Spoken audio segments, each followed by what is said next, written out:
Hi, welcome to the latest Democracy 4 developer video blog. I haven't done them for a little while because we've been busy. I'm Cliff, I'm the designer and coder of the game. I'm going to talk about what's happened since the last video that we did, which I don't know how long ago it was now, but it was before release.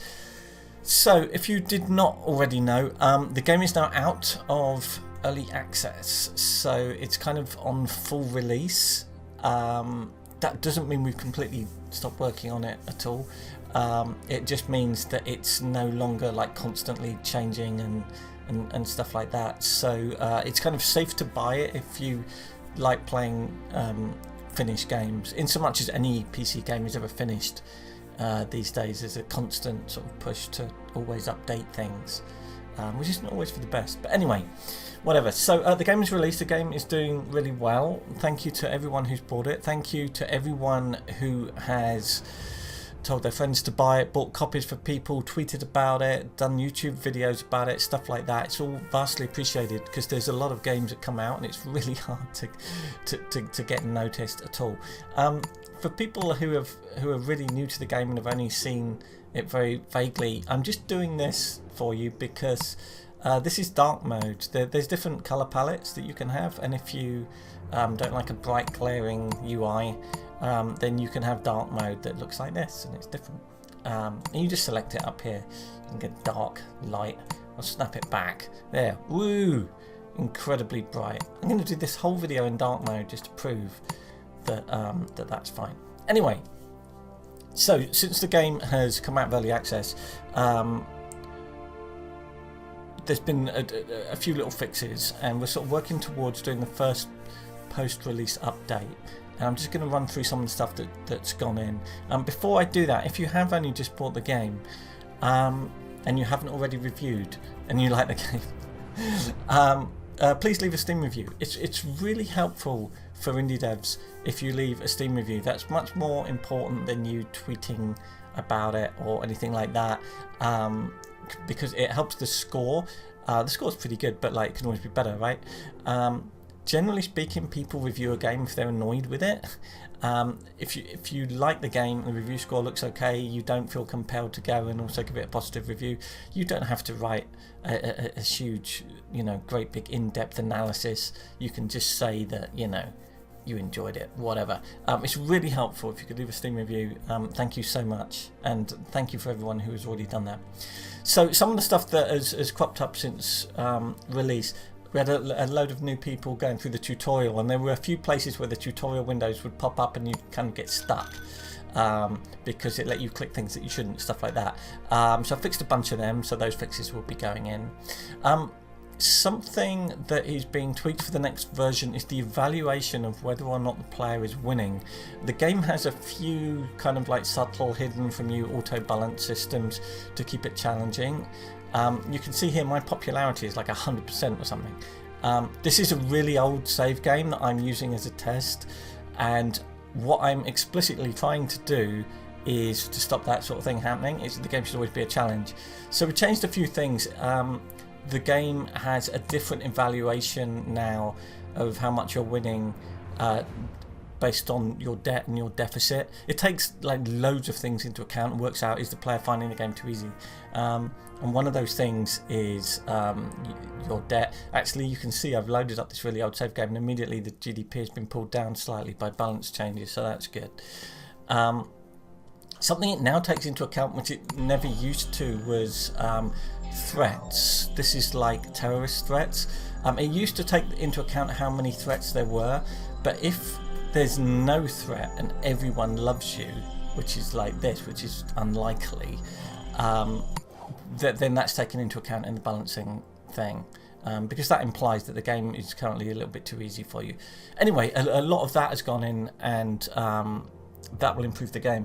I know that the moment you talk about any kind of like automatic balancing in games, people get very, the game's cheating or whatever. This is not a multiplayer game. This is not a first-person shooter.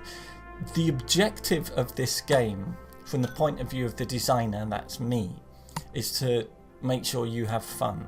That's the first objective. I also want it to be as accurate as possible and as interesting as possible. But the number one objective is for you to enjoy it, because you spend money on it. If the game's too easy, you're not going to enjoy it. If the game's too hard, you're not going to enjoy it. So we have lots of very, very minor, subtle ways, and you won't detect them if we do our job properly, of like nudging the game to be slightly harder if you're breezing through it, and slightly easier if you're getting absolutely crushed. Each country is different, and there are difficulty settings, so you know that you have some control over it, but also we kind of nudge things in certain directions, certain events that would trigger or be slightly more likely or slightly less likely to trigger. The happiness of ministers may be slightly nudged in one direction or another, stuff like that. It's really subtle things, but hopefully you don't detect any of it, because none of it should be so blatant. It shouldn't be like if you have 100% GDP, the economy automatically crashes for reasons unexplained. That you know, that is us doing that job badly. Anyway, still working on that stuff. So some new stuff has gone in. Now we're out of early access. I don't want to change the game massively, unless we did DLC or something like that, because the whole point of releasing from early access is to give people like a stable experience. But there's a few little things that we're going to put in that I think make the game better, and one of them is something new that we model, and it is down here, mental health. This is the mental health icon. So this is a new thing that will be going in, and this is an old save game, so this is just fudged until we just loaded it, until I just started a new kind of playthrough with this save game, which is why it's got that little dip there. So this is mental health, and we have a bunch of stuff that feeds into it. So, for example, the working week. If people are overworked, their mental health goes down. If the working week is really low and they get loads of time off, your mental health goes up. But for most societies, for most countries, it's kind of fine. Doesn't have an impact. Violent crime. If violent crime is really high, that's really going to screw with people's mental health, because like fear of crime is a big thing. Same with poverty. If poverty is really high, it looks like poverty is really low actually, so that's good. So it's not too bad at the moment, but it's taken a dip because of a new situation, which is social media addiction.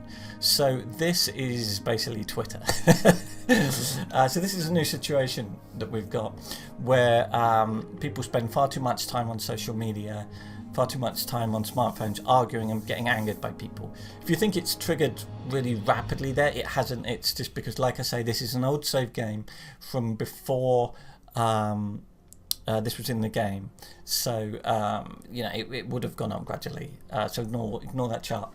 So technology has an impact. Obviously you need a lot of technology so that smartphones are cheap and internet is cheap, so people can get addicted to social media. Internet speed, obviously, like if you haven't got broadband everywhere, then people are going to use the internet less. It's not going to be as big of an effect.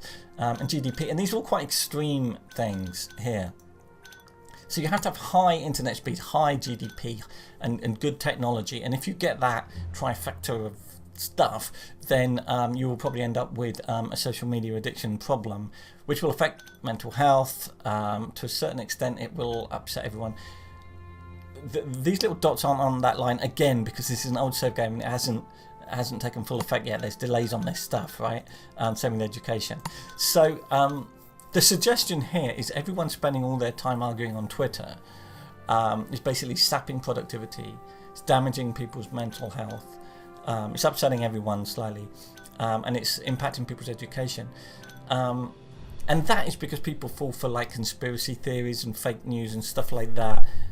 Fake news also feeds into this, but it's not triggering here in this particular save game. So yeah, there's lots of negative outcomes from this. One of the reasons I ended up thinking I should model this is there is a general consensus, and I have stats to prove it, that like the first term is quite well balanced, and then it gets a bit easier once you get re-elected, and then it gets even easier. And I want the game to continue on that arc of being fun for ages.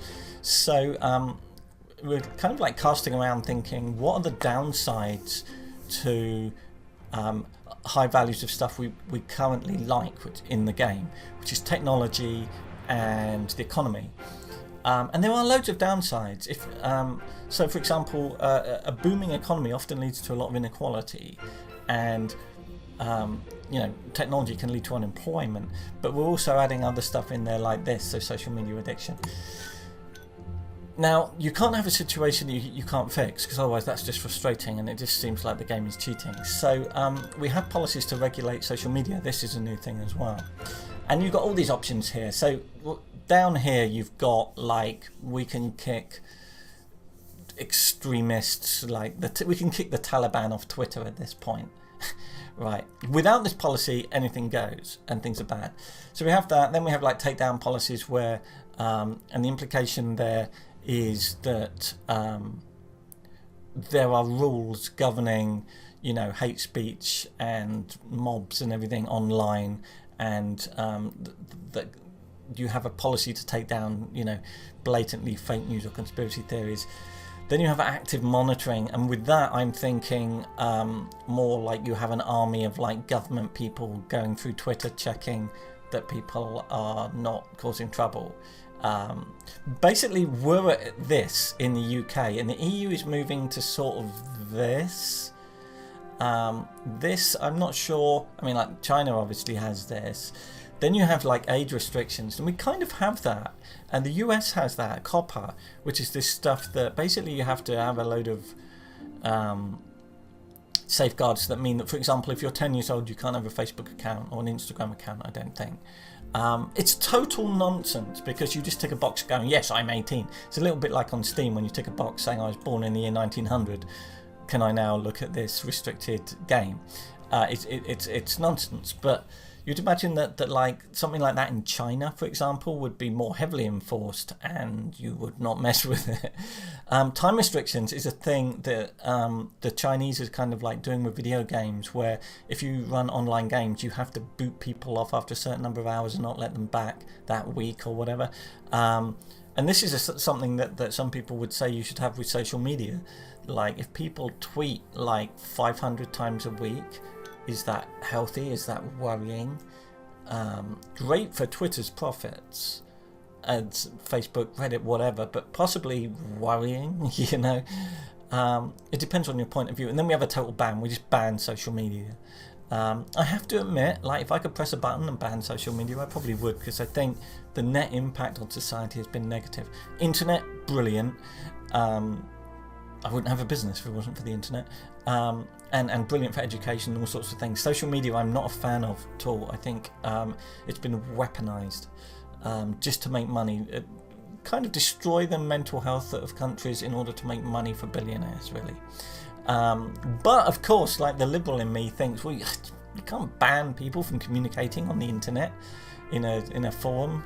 That's just madness. Obviously liberals hate it. It reduces liberalism. You get used to living in a society where you're told what you can say and think, and of course young people hate it as well.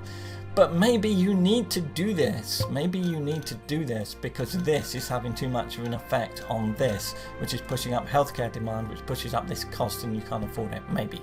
Who knows? Anyway, that's new stuff. Other stuff that has gone in has been some balancing to do with lifespan. And what that does. Where is lifespan? I have a feeling that's lifespan. So lifespan has more negative impacts now, and more extreme negative impacts. So we already have a lot of this in. So like the cost of social care is impacted, and a lot of these things are curves, and sometimes quite steep curves.